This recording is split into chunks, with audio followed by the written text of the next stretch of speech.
சோழ நாட்டில் ஒரு ஆச்சரியமான முறை இருந்தது.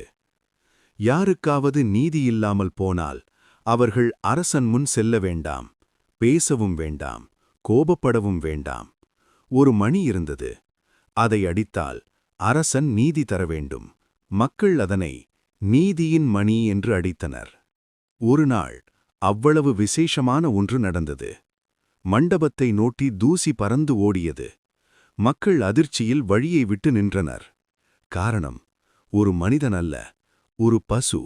அது நேராக சென்று கொம்பால் மணியை அடித்தது. ஒரு பசு நீதியை கேட்டது. அரசன் முன் கொண்டு வரப்பட்டது. அரசன் மெதுவாக அதன் முகத்தை நோக்கி வந்தார். அதன் கண்களில் கண்ணீர் இருந்தது. ஏன், என்ன துன்பம், யாரால்? எழுத்தர் முன்வந்து சொன்னார், அரசே, அதன் கன்றை அரசகுமாரன் ரதத்தில் ஓட்டிக் கொண்டிருக்கிறார். அதை கேட்ட அரசன் நின்ற இடத்திலேயே நடுங்கினார். அவருக்கு ஒரு பக்கம் மகன், மற்றொரு பக்கம் நீதி. தன் குடிமகனின் துயரம் ஒரு பசுவின் துயரமாக இருந்தாலும் துயரமே. அரசன் தீர்மானித்தார், நாட்டிற்கு சட்டமென்றால் எனது மகனுக்கும் சட்டம்தான். தன் மகனையே தண்டித்தார். அரசன் உலகத்தின் முன் அழவில்லை, ஆனால் உள்ளத்தில் உடைந்தார்.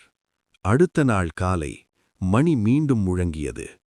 மீண்டும் பசுதான் வந்தது. இந்த முறை அது மணியை அடித்தவுடன் அரசனின் காலில் தனது தலை வைத்தது. அது நன்றி சொன்னது. நீதியை தியாகத்தில் தேடிய அரசன் வரலாற்றில் மனுநீதி சோழன் என்று அழைக்கப்பட்டார். ஏனெனில் நீதி கண்ணீரிலும் கூட பிரகாசிக்கும்.